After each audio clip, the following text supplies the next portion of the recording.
Right, so Halsey, Heath, and Ridge, another education key study. There's quite a few on in education, but let's get through it.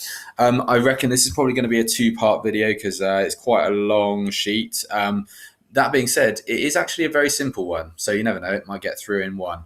So the overarching message of this piece of research, and it is an empirical piece of research, do not forget that. It's not a Marxist theory, it's not a functionalist theory. In fact, these guys don't actually align with one theoretical perspective, okay? They don't do that. They're not Marxists, they're not feminists, they're not functionalists, okay? They are just sociologists, okay? So you don't need to remember a perspective. And that actually makes it a bit easier because they are literally just doing research. Okay, that being said, the research, 8,000 males born between 1913 and 1952, that's the sample. 8,000, that's a pretty decent sample size, so not too bad. And basically what they were trying to find is whether there were class inequalities in education. Okay, being sort of the sort of sociologist that you are now, you know that there are class inequalities in education, but these guys were trying to find out exactly where it came from.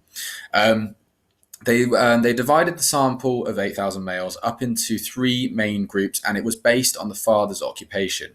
Okay, again, an indicator of social class. Okay, not the only indicator of social class. That's definitely worth noting. Okay, because remember, it could be that the father had millions in the bank and was just a manual laborer because he enjoyed that. I mean, does that mean that he's lower class or whatever? Not necessarily. Okay, so occupation isn't necessarily the best measure of social class. Definitely something to worth noting for a bit later on. The three main groups were the service class, so the top class in this scenario, intermediate class, again sort of the middle ones, and then you have the working class, who were sort of the manual workers, and the lower class in this scenario. And the conclusions that they came to were that an individual from the service class, so the top ones, as compared to one of the working class, the bottom ones, had 4 times as great a chance of being at school at 16, 8 times the chance at 17, and 10 times the chance at 18. Unbelievable statistics. Don't forget, at this time in history, 1980, you only had to be in school till you were 16. So they could have left, obviously, just after that. But 10 times the chance at 18, that's amazing. Whilst the chance of an individual from the service class, again, the top one, attending university was 11 times greater than one from the working class. So if you were part of this top class, you had 11 times more chance of getting into university than someone from this class. So again, unbelievable findings.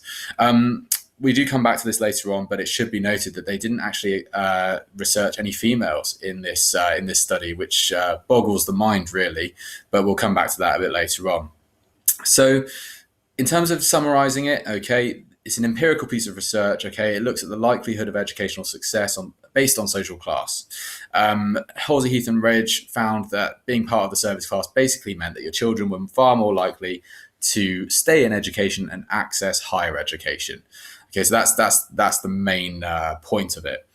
There were 2 factors that they found that also influenced educational success, so not necessarily just based on social class and your father's occupation. They found that home encouragement, so parental attitudes towards education, played a great part in keeping people in education, and you can probably understand that. Okay, but naturally, the people at the top are probably the ones who are going to be encouraging students to stay in school the most. So it sort of stands to reason, really. And unequally, I should say, the distribution of grammar schools. Okay, so if you were living in a middle class area, you have more likelihood of being near to a grammar school that you can get into than if you lived in a working class area. So again, leading to people from the service class being more likely to get into a grammar school. And obviously that would provide you with a greater education than a comprehensive school could.